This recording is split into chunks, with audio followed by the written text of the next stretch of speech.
What is going on, everybody? Welcome back. MTG here with another episode. If you're new to the channel, hi there. So I got right here the Samsung Galaxy A56. It finally released here in the US. Now, it was announced a couple months back, and Samsung did first ship out the Galaxy A26 and 36 here in the US. I got the 36 right here. And now we finally, after a couple months, have the A56. So we're going to kind of quickly unbox it, and I'm going to share with you guys my first impressions. Now, here's the thing with this A50 series. They skipped the A55 US release, and I think the FE, like the Galaxy S23 FE or 24 FE, I forgot which one, was kind of like the replacement of it. It was supposed to fill in that gap.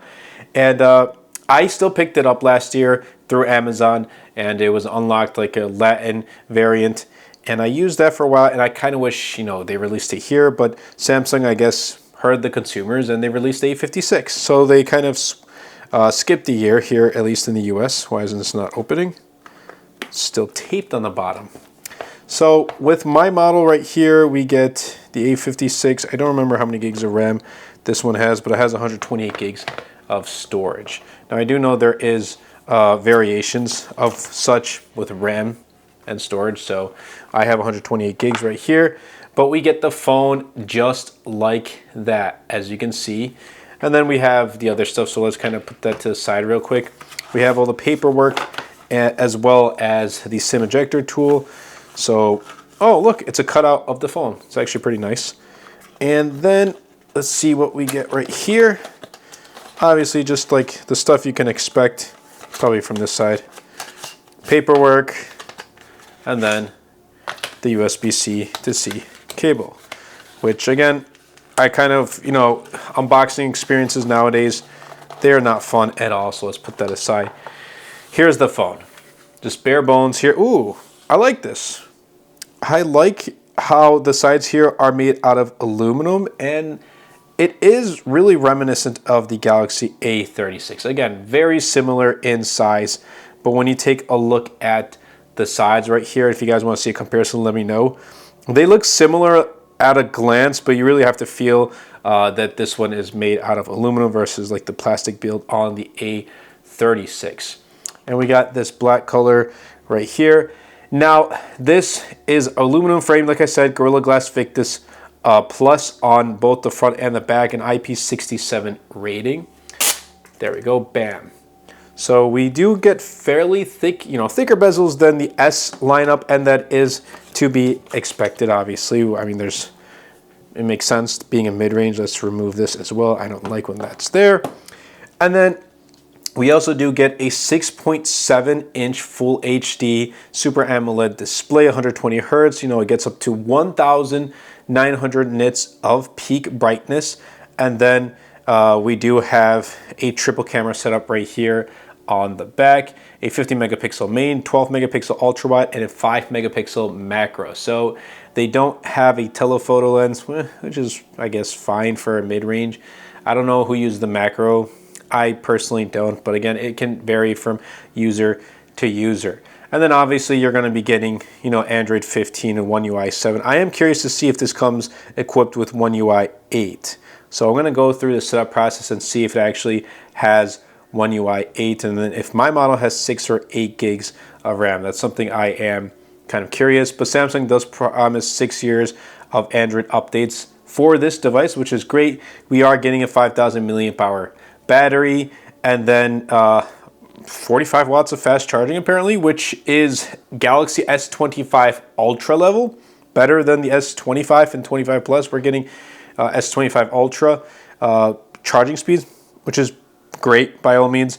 And then this does cost $499, and I do think this is 8 gigs of RAM. I think just 8 gigs of RAM on board for the US models. But let's go ahead. I'm going to start this up real quick, and I will be right back. All right, and we are back. Just did a quick initial setup, nothing too crazy. And when you take a look at this display, I actually like how it looks. Again, slightly thicker bezels, on the bottom chin as well as the top. So it doesn't, to me, it doesn't look symmetrical. And I think a lot of people would agree. And I think that's actually what it is. But it's still pretty fast and this is running the Exynos 1580 chipset. Now, I've used the Galaxy A52 and A53 as well as the A54. And no, I think it was, I got the A53. I think that's what it was. I started with the A53 and the A54. But I've been using A series for quite some time now. And Samsung, please, either improve on just, Exynos overall, because you can feel like that slight, jump it takes to open apps or to run games or, use applications and whatnot. But let's take a look at the About phone and kind of go into software real quick. Yeah, we get Android 15, One UI 7. So we don't have One UI 8 on this just yet.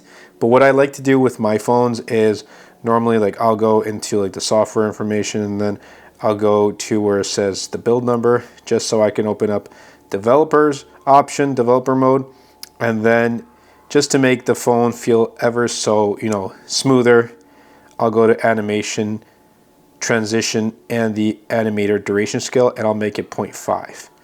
Now you saw right there was this ever so slight lag when I went to hit the recents, but everything else about it feels very smooth. Now obviously I have to port over everything, transition all my stuff onto this phone, and I will be using this alongside other devices. Like at the time of this recording, I'm waiting for my Z Flip 7 to arrive. I still have the Z Fold 7 I'm testing. In a couple weeks, Google's going to announce the Pixel series. So there's so many phones I'm going to be testing back and forth. So definitely be sure to stay tuned and let me know in the comments down below what exactly you want to see. I am planning a sort of comparison between these two devices. Again, if you want to see that, let me know in the comments down below. And overall, I'm excited. I think Samsung has come a long way in the A series lineup, especially with like the A50 and the A30s. And a lot of people, now I remember I used to work at Best Buy, and we were selling quite a few of the A series devices, more than the S lineup, and that does mean a lot because a lot of people aren't looking for the best of the best. Granted, it does, you have to cater to your audience too, and the Best Buy location where I was working, the general audience were older, and they didn't really need, all the latest quirks and features and all that stuff. So if you have a younger audience, then yes, they're probably going to be looking for the best of the best. But for a, older audience, they're not going to really need that. As long as they can take photos and send it to their friends and family, call and text and watch some YouTube videos here and there, that's really all that they care for, at least for most. There are obviously exceptions. But I like this design. I really do. It feels really premium, especially for $499. Samsung has done a really good job. Now, here's the thing. Samsung has devices, if you think about it, in nearly every price range. From like $200 all the way to $2,000 with the Galaxy Z Fold 7. In nearly every single price range, Samsung has a phone for you. So if you know how much you're willing to spend for a price and you look at Samsung devices, that's probably going to be the device you get. If you want to spend no more than 500, like 500 is your max, you get the Galaxy A56. But I hope you guys did enjoy this video. If you did, definitely be sure to superman the like button, comment down below, and best of all, share this video because it really does help out the channel out a lot. It will help push my content out to more people. That's been it for me, and I'll catch you guys in the next video.